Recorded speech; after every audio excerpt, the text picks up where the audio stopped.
MSME मंत्रालय ने आगरा में पहले ब्रिक्स एमएसएमई मंच और तीसरे एमएसई कार्य समूह की बैठक का सफलतापूर्वक आयोजन किया। केंद्रीय एमएसएमई मंत्री श्री जीतन राम मांझी ने उद्घाटन मंत्र में एमएसएमई के सशक्तिकरण के लिए ब्रिक्स के बीच मजबूत सहयोग का आह्वान किया। ब्रिक्स ने लचीले, नवाचारी और संशोधित एमएसएमई इकोसिस्टम के निर्माण के प्रति अपनी प्रतिबद्धता की पुष्टि की है। आगरा में लचीलेपन, नवाचार, सहयोग, स्थिरता के निर्माण के लिए व्यापक विषय वस्तु के अंतर्गत पहले ब्रिक्स एमएसएमई मंच और तीसरे एमएसई कार्य समूह की बैठक का सफलतापूर्वक आयोजन 19 जून 2026 को किया गया। इसमें ब्राज़ील, चीन, मिस्र, इथियोपिया, इंडोनेशिया, ईरान, रूस, दक्षिण Africa, UAE, Belarus, Cuba, Malaysia, Uganda, Bharat सहित ब्रिक्स सदस्य भागीदार, निर्माता, वरिष्ठ अधिकारी, उद्योगपति, हितधारक के साथ आए।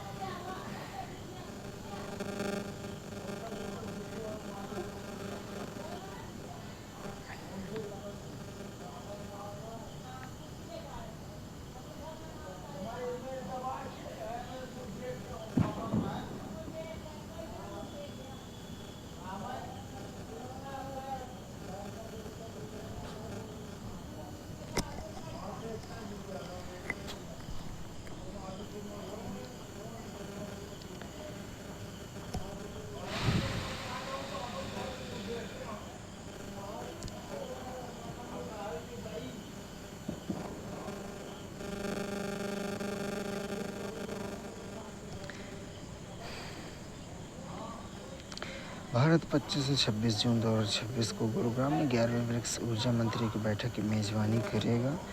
सभी के लिए ऊर्जा सुरक्षित, टिकाऊ और भविष्य साझा शक्ति प्रदान करना।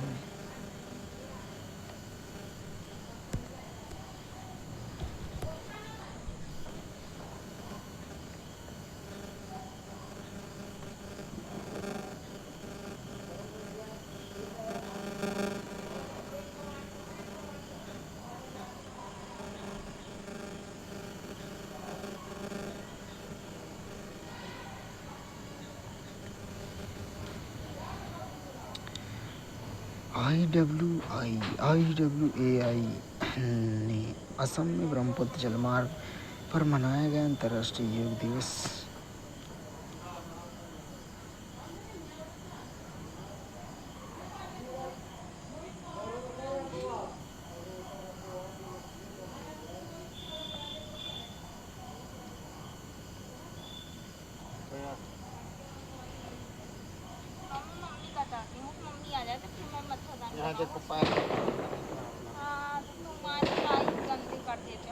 नहीं रखो भाई चट्टीदार पोछा है जब आया तो चट्टा दे भैया के तो वो मगवा पोछा है चटाई बिछी चटाई खरी ही उठाई चलो मैं फट्टा नहीं चटाई भारत की अंतरिक्ष यात्रा, भारत की अंतरिक्ष भविष्य का निर्माण, वैश्विक अंतरिक्ष शक्ति के रूप में भारत का उदय। यह यात्रा विश्वास के निर्माण के जन कल्याण के 12 वर्ष हैं।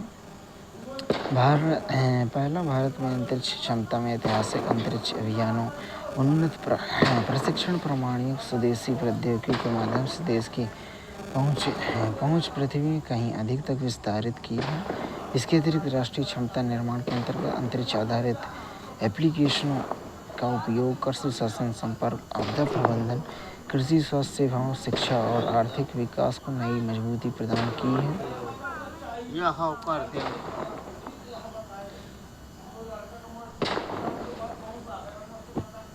चंद्र अन्वेषण कार्यक्रम चंद्रयान-1, इसकी नींव 2008 में चंद्रयान 1 में रखी गई। चंद्रयान 2 100 मीटर की ऊंचाई पर सतह है। 2019 में प्रक्षेपित चंद्रयान 2 चंद्र के कार्यक्रम में मजबूत किया और 100 किलोमीटर की ऊंचाई पर चंद्रमा की सतह पर अत्यंत उच्च रिजोल्यूशन वाली कुछ बेहतरीन छवियां प्रदान की गई और 30 सेंटीमीटर तक सूक्ष्म विवरणों को भी पकड़ा। इसके आधार पर यह आधार अगस्त 2023 को ऐतिहासिक अभूतपूर्व उपलब्धि के रूप में सामने आया। चंद्रयान 3 ने भारत को चंद्रमा के दक्षिणी ध्रुव के निकट सफलतापूर्वक सॉफ्ट लैंडिंग कराने का विश्व का पहला देश और अमेरिका रूस चीन के बाद चंद्रमा की सतह पर सॉफ्ट लैंडिंग करने वाला चौथा देश। विक्रम लैंडर 69.3 दक्षिण अक्षांश पर उतरकर वह क्षेत्र हुआ जहां पहले कोई अंतरिक्ष यान नहीं पहुंचा। 2027 में प्रस्तावित चंद्रयान 4 का उद्देश्य चंद्रमा पर उतारकर नमूने एकत्र करना और पृथ्वी पर वापस लाना है। Chandrayaan 5 lunar application mission Chandrayaan के दक्षिणी ध्रुव के नज़दीक स्थायी रूप से छाया उन क्षेत्रों को जल और अन्य वाष्पशील पदार्थों की खोज करेगा जिसमें चंद्रमा अन्वेषण के अगले युग में गहराई तक प्रवेश करेगा। मार्स ऑर्बिटर मिशन मंगलयान 2014 को अंतरिक्ष में सफलतापूर्वक कक्षा में प्रवेश किया। इस उपलब्धि के साथ अमेरिका की नासा, रूस की रोसकॉस्मोस और यूरोपीय अंतरिक्ष एजेंसी के बाद मंगल की कक्षा में अंतरिक्ष यान स्थापित करने वाली दूसरी दुनिया की चौथी अंतरिक्ष एजेंसी बन गया। आदित्य L1 भारत की पहली ऐतिहासिक सौर वेधशाला। आदित्य L1 के साथ भारत ने ग्रहों के अन्वेषण करते हुए एक अपनी अंतरिक्ष महत्वाकांक्षा का विस्तार किया जो देश की पहली समर्पित सौर मिशन 2023 में प्रक्षेपित अंतरिक्ष यान सफलतापूर्वक सूर्य पृथ्वी कक्षा L1 लैग्रेंज पॉइंट में चारों ओर प्रभामंडल कक्षा को स्थापित किया जो पृथ्वी से लगभग 1.5 मिलियन किलोमीटर दूर है।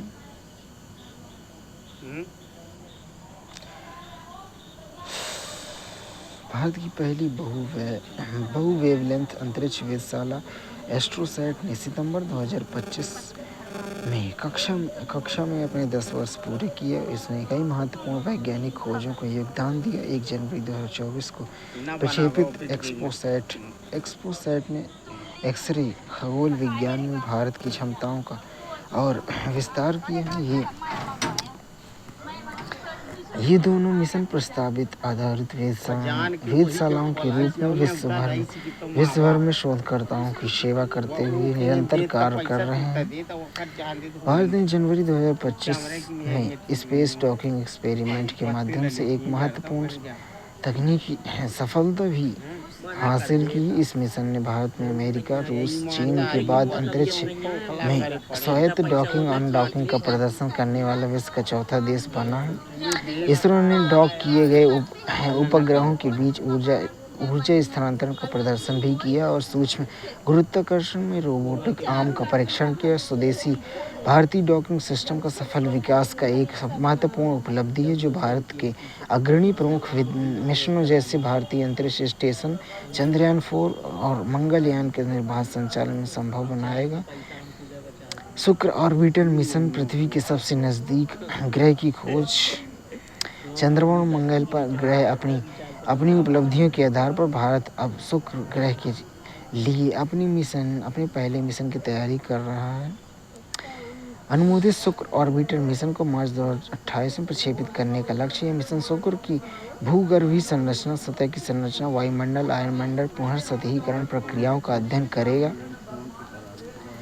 गगनयान मिशन 2019 में अनुमोदित इस मिशन का उद्देश्य 3 अंतरिक्ष यात्रियों को लगभग 400 किलोमीटर की कक्षा में 3 दिन तक भेजना है और फिर उन्हें सुरक्षित रूप से पृथ्वी पर वापस लाना है। इस कार्यक्रम में 2 मानव रहित मिशन, 1 मानव युक्त मिशन शामिल है। यह कार्यक्रम 2025 में अंतरिक्ष चरण में प्रवेश कर चुका है।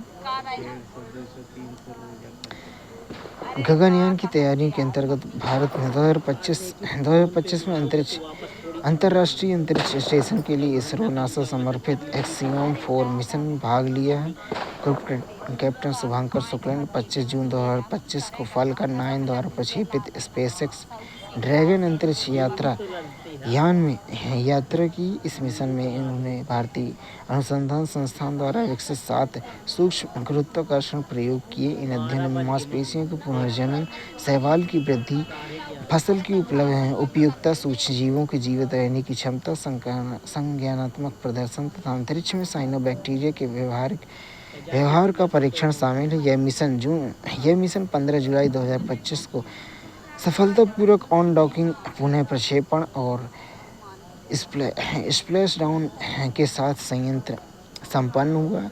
उसने अपने वैज्ञानिक परिणामों से आगे बढ़कर एक्सियम 4 मिशन को भारत की अंतरिक्ष यात्रा प्रशिक्षण, मानव अंतरिक्ष उड़ान प्रक्रियाओं और माइक्रोग्रेविटी अनुसंधान और अंतर्राष्ट्रीय सहयोग के मूल्यवान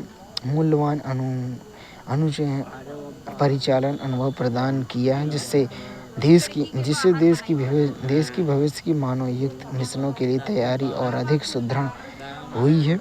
राष्ट्रीय अंतरिक्ष स्टेशन भारतीय अंतरिक्ष स्टेशन भारत का प्रस्तावित अंतरिक्ष स्टेशन है और स्पेस विजन 2027 का एक प्रमुख स्तंभ है। BAS अंतरिक्ष की निम्न कक्षा में स्थित एक 5 मॉड्यूल वाला अंतरिक्ष स्टेशन है, जिसे दीर्घकालिक मानव अंतरिक्ष मिशनों और गुरुत्वाकर्षण के उन्नत वैज्ञानिक अनुसंधान के लिए तैयार किया है। सितंबर 2024 में केंद्रीय मंत्रिमंडल ने इसमें पहले मॉड्यूल BAS-01 के विकास और प्रक्षेपण को 2028 तक स्वीकृति दी है, जो विस्तारित गगनयान विकास कार्यक्रम का हिस्सा है। निजी भागीदारी, नवाचार और तकनीकी विकास के माध्यम से क्षमता निर्माण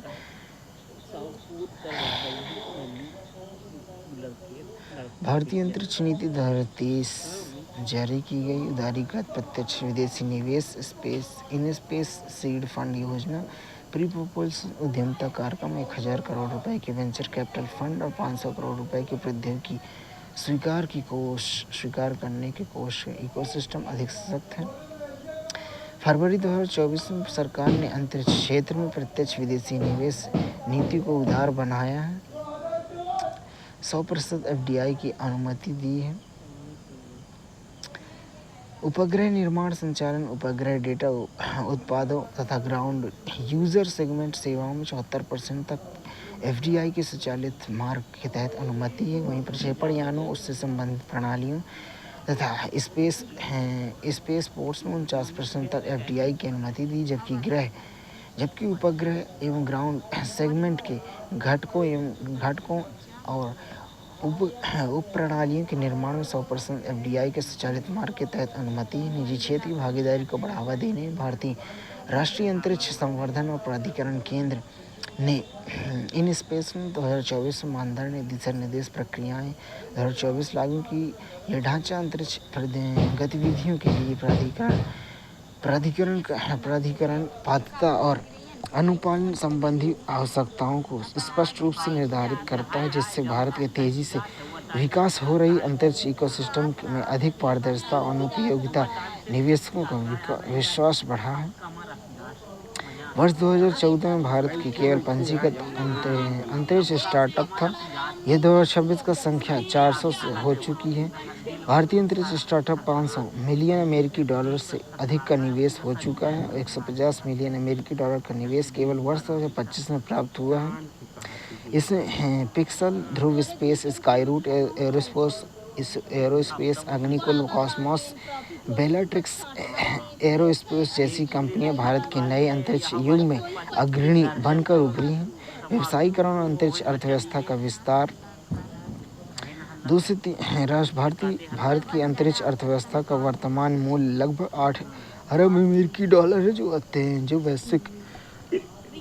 जो वैश्विक अंतरिक्ष अर्थव्यवस्था में 2 से 3% की हिस्सेदारी रखती है। अगले दशक में इसके 5 गुना बढ़कर 40 से 45 अरब अमेरिकी डॉलर तक पहुंचने का अनुमान है। वर्ष 2030 तक वैश्विक हिस्सेदारी 8% तक पहुंचने का लक्ष्य है।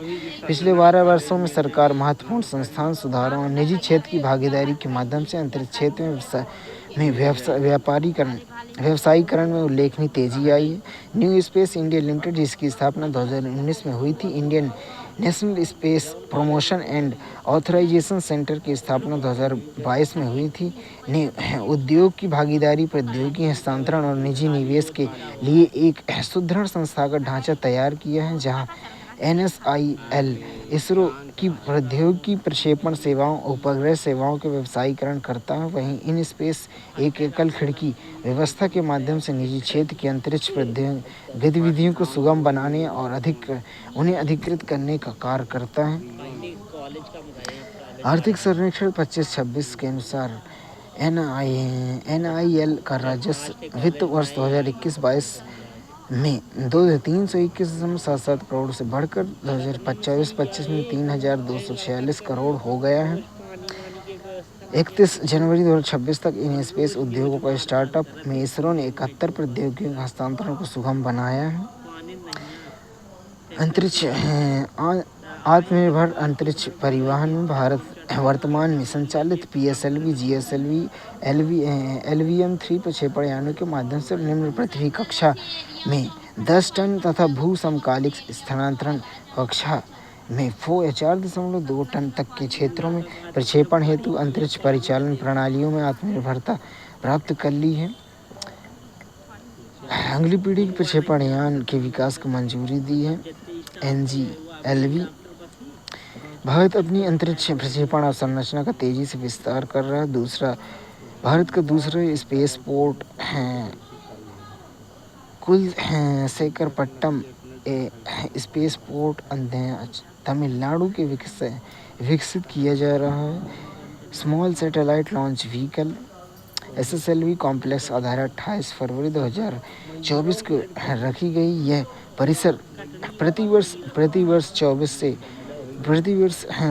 20 से 25 कक्षीय प्रक्षेपणों को संभालेगा तथा वित्त वर्ष 26-27 में पहली SSLV प्रक्षेपण निर्धारित है। जनवरी 2025 में श्रीहरिकोटा तीसरे प्रक्षेपण की पैठ की मंजूरी मिली है। प्रणोदन प्रौद्योगिकी में प्रगति के लिए इलेक्ट्रॉनिक प्रोपल्सन सिस्टम से लेकर उन्नत क्रायोजेनिक और सेमी क्रायोजेनिक इंजनों तक तकनीकी उपग्रह मिशन और लचीली क्षमता भारत में विकास इंजन के उपयोग को प्रबंधित या नियंत्रित करने की क्षमता महत्वपूर्ण उपलब्धि हासिल की है। CE-20 क्रायोजेनिक इंजन के विकास में बूस्टर स्ट्रैप इग्निशन तकनीकी, स्मॉल सैटेलाइट लॉन्च व्हीकल, पुनः प्रयोज्य RLV। इसरो ने 23 मई 2016 को श्रीहरिकोटा स्थित सतीश धवन अंतरिक्ष केंद्र SHAR ने RLV-DT का सफल उड़ान परीक्षण किया, जिसमें स्वतंत्र नेविगेशन, मार्गदर्शन एवं नियंत्रण प्रणाली, पुनः प्रयोग तापीय सुरक्षा प्रणाली और पुनः प्रयोग मिशन प्रबंधन तकनीकों का सत्यापन किया है। इसके बाद इस कार्यक्रम के अंतर्गत अब तक 3 सफल स्वायत्त रनवे लैंडिंग पूरे किए जा चुके हैं। स्वदेशी इलेक्ट्रॉनिक और ऑन बोर्ड सिस्टम इसरो ने सेमीकंडक्टर लेबोरेटरी चंडीगढ़ के साथ मिलकर उच्च विश्वसनीयता वाली अंतरिक्ष स्टेशनों के लिए कल्पना 32 के साथ साथ भारत का पहला पूर्णतः स्वदेशी 32 बिट स्पेस माइक्रो प्रोसेसर विक्रम-3201 विकसित किया है। इससे विदेशी घटकों पर निर्भरता कम होती है और मिशनों की सुरक्षा और विश्वसनीयता में वृद्धि होती है।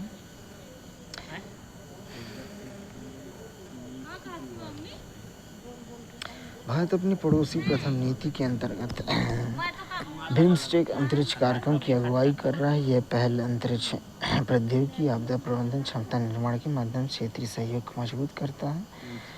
North eastern space exploration application centres BIMSTEC देशों के अंतरिक्ष एप्लीकेशन उपग्रह प्रौद्योगिकी पर विशेष प्रशिक्षण कार्यक्रम संचालित करता है। भारत में जलवायु आपदा प्रबंधन के लिए क्षेत्रीय स्तर पर नैनो उपग्रह स्थानीय ग्राउंड स्टेशन की स्थापना, साझा पृथ्वी अवलोकन का भी प्रस्ताव दिया है। इसके अतिरिक्त बिम्स्टेक मौसम जलवायु केंद्र, क्षेत्रीय मौसम पूर्वानुमान, आपदा तैयारी में योगदान है। वहीं अंतरिक्ष सुरक्षा सहयोग पर विशेषज्ञ समूह क्षेत्रीय लचीलापन रणनीतिक सहयोग को और मजबूत किया है। भारत रूस साझेदारी भारत की मानव अंतरिक्ष उड़ान महत्वाकांक्षाओं का समर्थन इसरो और रॉसकॉस्मोस भारत मानव अंतरिक्ष उड़ान कार्यक्रम रूस के साथ लंबे समय से चली आ रही साझेदारी के लाभान्वित हुआ। अंतरिक्ष सहयोग में दशकों से अनुभव पर आधारित रहते हुए गगनयान मिशन के समर्थन प्रदान करने के लिए इसरो और रोसकोसमोस ने 2018 में एक समझौता ज्ञापन हस्ताक्षर किए हैं। भारत और रूस के साथ अंतरिक्ष एजेंसी साझेदारी 1975 से प्रारंभ होती है। सोवियत संघ ने भारत के पहले उपग्रह आर्यभट्ट का प्रक्षेपण किया। 1984 में इस सहयोग ने ऐतिहासिक उपलब्धि हासिल किया। Wing commander Rakesh Sharma Soyuz T-11 अंतरिक्ष यान से अंतरिक्ष में गए हुए हैं। भारत की पहली मानव अंतरिक्ष उड़ान मील का पत्थर था। आज वे साझेदारी ग्लोनास और नेव आईसी के जरिए गगनयान मिशन, उपग्रह नेविगेशन सहयोग तथा भविष्य की अंतरिक्ष अन्वेषण पहलुओं तक बढ़ चुकी है। इसरो और NASA ISRO synthetic aperture radar mission ISRO और नासा के संयुक्त रूप से विकसित 30 जुलाई 2025 को श्रीहरिकोटा के GSLV F-16 रॉकेट द्वारा प्रक्षेपित किया गया।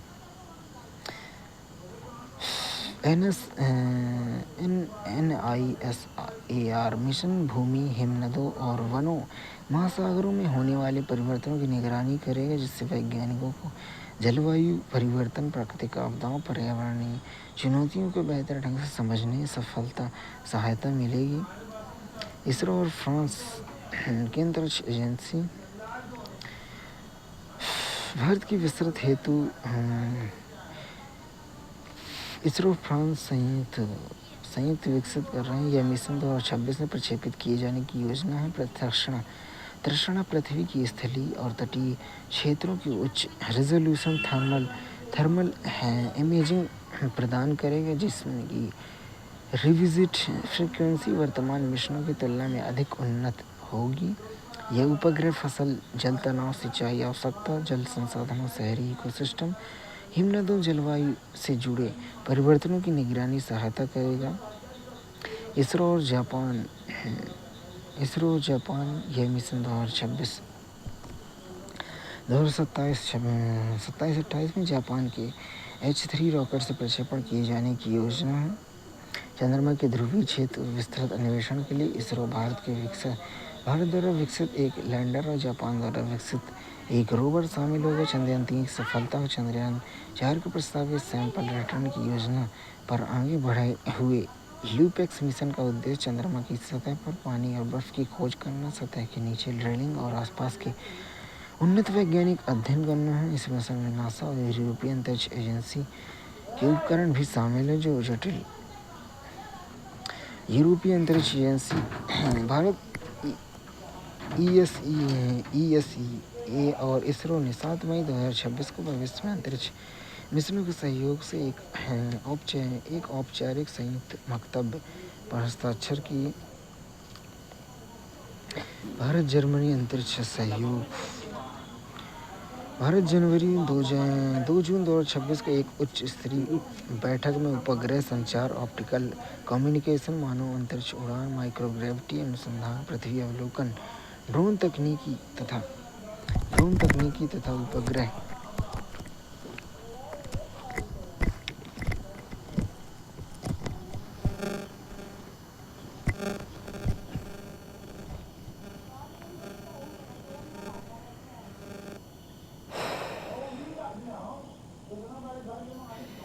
इटली भारत संयुक्त रणनीतिक कार्य योजना 2025 से 2029।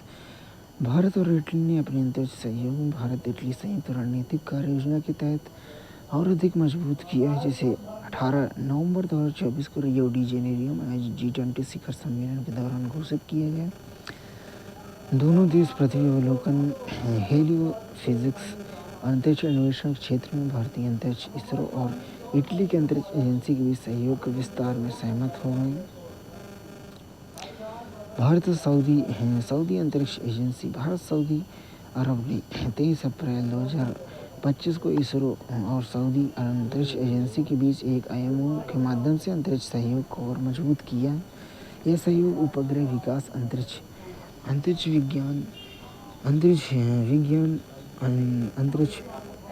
अन्वेषण, अनुसंधान, नवाचार और क्षमता निर्माण जैसे क्षेत्रों में सहयोग को बढ़ावा देता है।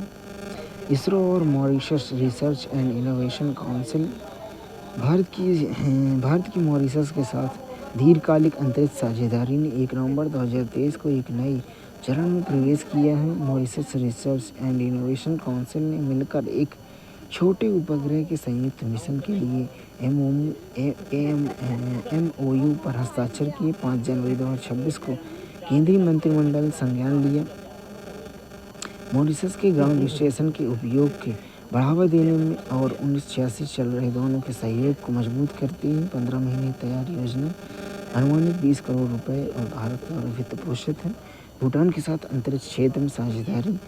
भारत अंतरिक्ष सहयोग में क्षेत्रीय साझेदारी को सुदृढ़ किया है, विशेष भूटान के साथ। इस दिशा में 19 नवंबर 2020 को भारत और भूटान ने बाह्य अंतरिक्ष में शांतिपूर्ण सहयोग के लिए MOU पर हस्ताक्षर किया। 30 दिसंबर 2020 को केंद्रीय मंत्रिमंडल ने मंजूरी दी। ये समझौता पृथ्वी अवलोकन, उपग्रह संचार, उपग्रह नेविगेशन, अंतरिक्ष विज्ञान एवं अन्वेषण में अंतरिक्ष प्रौद्योगिकियों के विकासात्मक एप्लीकेशन को व्यापक क्षेत्रों में शामिल किया गया है। नागरिकों के विस्तार, रोजमर्रा की जिंदगी में एप्लीकेशंस। NAVIC भारत की स्वदेशी नेविगेशन प्रणाली। NVS-1 मई 2023 में प्रक्षेपित किया गया, जबकि NVS 2 जनवरी 2025 में छोड़ा गया। दूसरी पीढ़ी का कुल 5 उपग्रह NVS-1 से लेकर NVS-5 तक विश्वसनीयता बढ़ाने, निर्बाध सेवाएं सुनिश्चित करने की योजना है।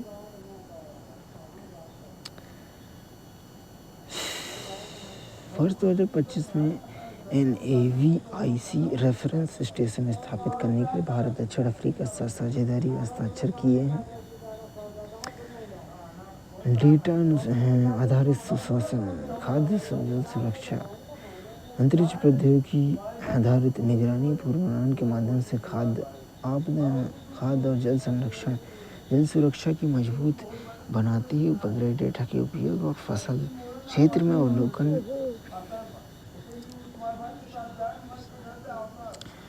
आपदा और प्रबंधन पूर्व चेतावनी। इस प्रणाली में national data for emergency management 5.0 वास्तविक समय जियो स्पेस जानकारी और निर्णय समर्थन प्रदान करता है।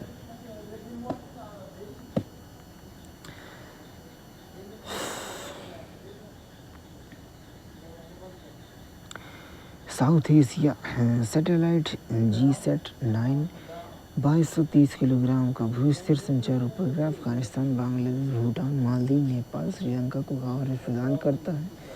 इसे सार्क क्षेत्र के पड़ोसियों को एक संचार के रूप में मई 2017 में श्रीहरिकोटा में GSLV-F9 रॉकेट छोड़ा गया। यह उपग्रह क्षेत्र में DTH प्रसारण, टेलीमेडिसिन, टेलीशिक्षा, बैंकिंग, कनेक्टिविटी, मौसम पूर्वानुमान और आपदा प्रबंधन जैसी सेवाएं प्रदान करता है। जियो पोर्टल और नागरिक केंद्रित डिजिटल पोर्टल।